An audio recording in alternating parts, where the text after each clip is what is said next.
Thank you. Better to be deprived of food for 3 days than tea for one. Chinese proverb. Come and share a pot of tea. My house is warm, my friendship's free. Emily Barnes. Make tea, not war. Monty Python. Everybody loves tea. When I was younger and I wasn't feeling well, my mother would give me tea, and then I'd feel much better. For hundreds of years, tea was for medicinal purposes only. And then the British discovered it, and they realized that having tea is like having a picnic indoors. And I believe it was Sting who said, "I don't take coffee, I take tea, my dear." Tea is the quintessential olive branch. And tea was actually introduced in Russia by the Chinese government as a gift to Tsar Alexis in the 1600s. Tea knows no borders. Tea is loved universally. Now, tea in America became popular in the 1800s, and green tea was very popular here. And then by World War II, you couldn't get tea in America. And so America started importing tea from India, black tea. And since then, black tea is the most popular tea in the world. Tea can change everything for us. Tea can solve all of our problems. TEA. Technology, education, and acceptance. Without all three of the aforementioned pillars in place, we can't move forward as a society. Without technology, education, and acceptance are wasted resources. Without education, technology, and acceptance are wasted resources. And without acceptance, we move back to the dark ages. So as we look to design our futures, if we need to move forward, we need to embrace all three of these items.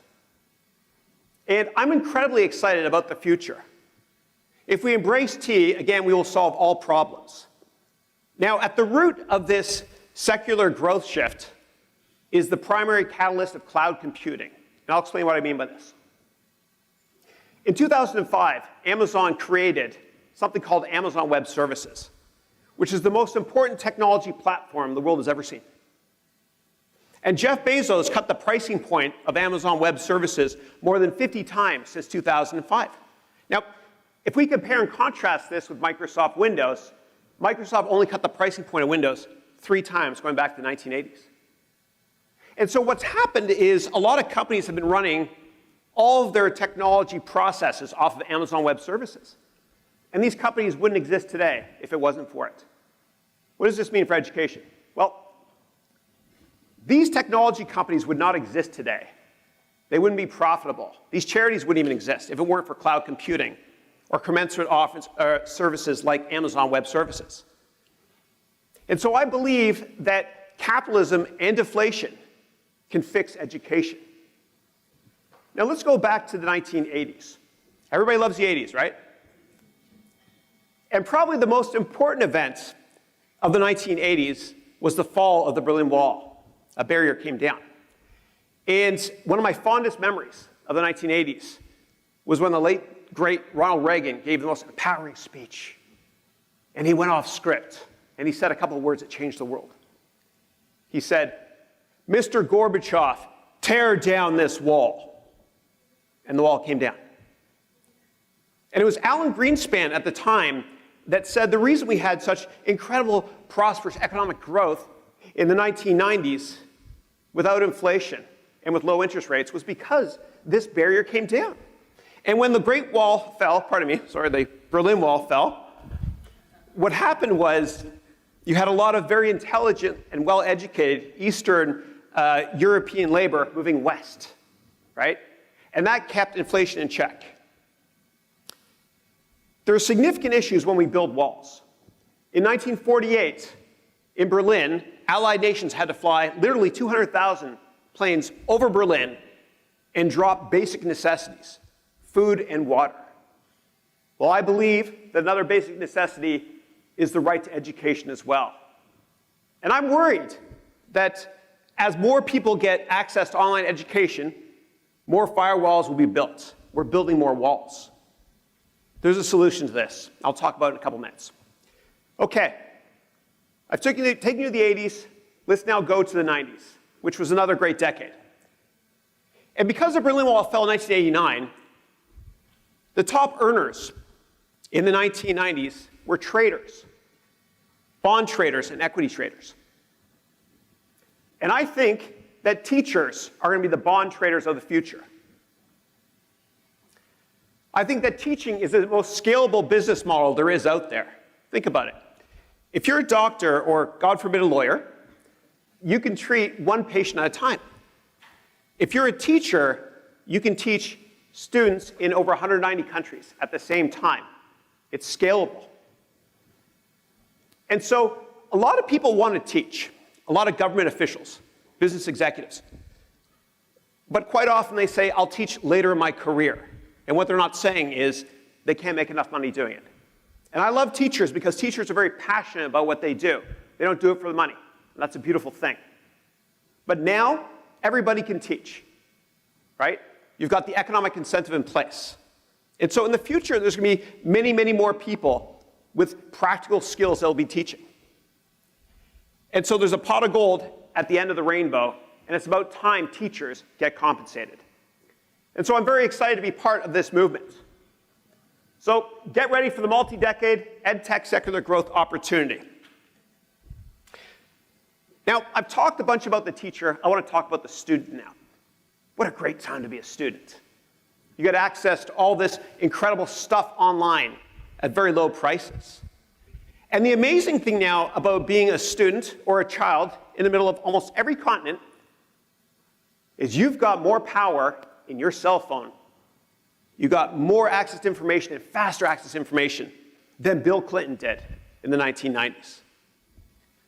And one of these cell phones or smartphones today has more processing power than every single computer in the world in 1969 that was used to put the first person on the moon.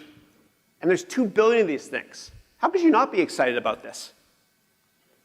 And so the platform that we'll use for students going forward in the future is, of course, mobile.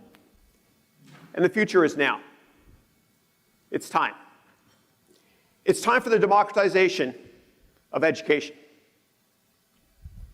A cup of tea is a cup of peace. Shositsu Zen. Every single problem in the world can be solved with EdTech. Every single problem without exception. And I want to urge our politicians in Washington and everywhere in the world to wake up and realize, respectfully, that if we're going to progress as a society, we need to understand that education fixes all problems. And the problem with Washington and Wall Street and business in general is everybody is so short-term focused. And because everyone's so short-term focused, I'm afraid we might move back to the dark ages. If we were long-term focused and we looked at education as a solution to all problems, we as a society would progress. And so I've taken you to the 90s. I've taken you to the 80s. We're going to skip the 70s because the 70s was a drag. And we're going to go back to the 60s. And I love JFK. I mean, this guy was so long-term focused. His administration created the Peace Corps. And the Peace Corps did a lot of wonderful things all over the world. He was very long-term focused. And so peacecorps.org has done a lot of good. And I challenge our politicians to create a commensurate platform called globaledtechcorp.org. And I just checked, and that website is available in case they want to register it. If this is coffee, please bring me some tea. But if this is tea, please bring me some coffee. Abraham Lincoln. Wouldn't it be dreadful to live in a country where they didn't have tea? Professor Herb Mayberger. One child, one teacher, one book, one pen can change the world. This was said by my hero, a young Pakistani woman who changed the world through one brave act. She also had this to say: let us pick up our books and our pens. They were the most powerful weapons. And then something tragic occurred on October 9th, 2012. Malala was shot. She was shot for demanding equal rights to education for women. She stood up for human rights. God bless her. And I think this day, October 9, 2012, should be made a global holiday, every year in every country, so we can observe the importance of education in improving society. Now, what Malala did was she embraced education and she embraced acceptance.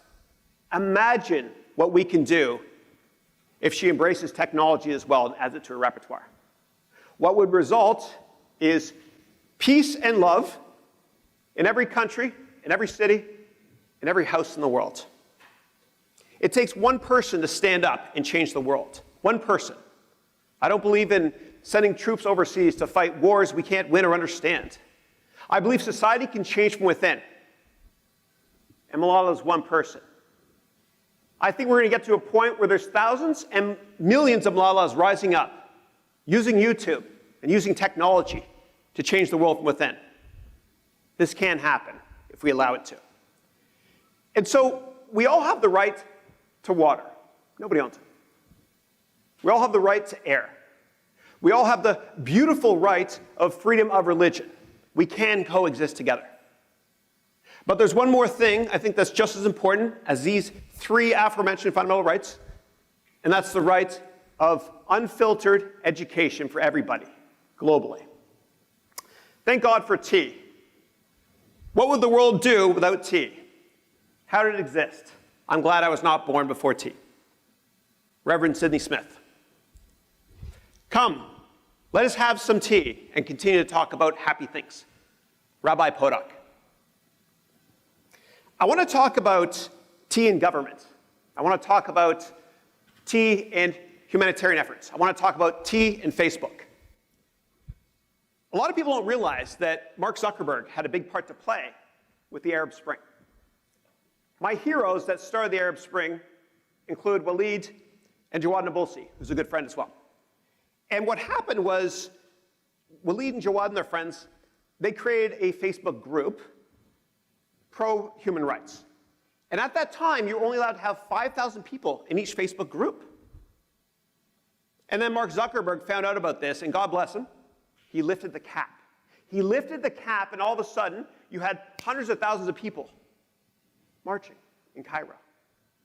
He did his part in helping to change the world by embracing technology, education, and acceptance. And I very humbly challenge our space pioneers, Elon Musk, Jeff Bezos, and Sir Richard Branson. With great power comes great responsibility. I challenge them to make education available to everybody on the planet using technology. It's not much of a stretch. If you think about it, 1948, in 1 year, we sent 200,000 flights over Berlin to drop basic necessities, food and water. Well, the right to unfiltered education is a basic necessity as well. So how can we achieve this? Well, we already have the technology in place, or we will very soon. It might be a rendition of 6G, 7G, 8G, 9G, whatever it might be. But we need to come together and make this happen, as we're all in this together. And so education is a right. Education is freedom. And the late, great Nelson Mandela said that education is the most important weapon we can use to change the world. And I believe it. Computer, tea, Earl Grey, hot. And whoever this Earl Grey fellow is, I'd like to have a word with him. Captain Jean-Luc Picard. On Christmas Day, at 3:30, brew yourself a cup of tea. I'll think of you, you think of me, while sitting around the Christmas tree. Hallmark, I think. So you may say I'm a dreamer, but I'm not the only one. I hope someday you'll join us, and the world will be as one. John Lennon, of course. Technology, education, and acceptance, TEAT, can and will change the world if we all choose to embrace it. I hope next time when we meet, we won't be fighting each other. Instead, we'll be drinking tea together. Jackie Chan. Water is the mother of tea, a teapot its father, and fire the teacher. Chinese proverb. So I wrote this speech when I was in Ireland, and I was so inspired by the landscape. And so I want to finish it with this. May you always have walls for the winds, a roof for the rain, tea beside the fire, laughter to cheer you, those you love near you, and all your heart might desire. An Irish blessing. Thank you.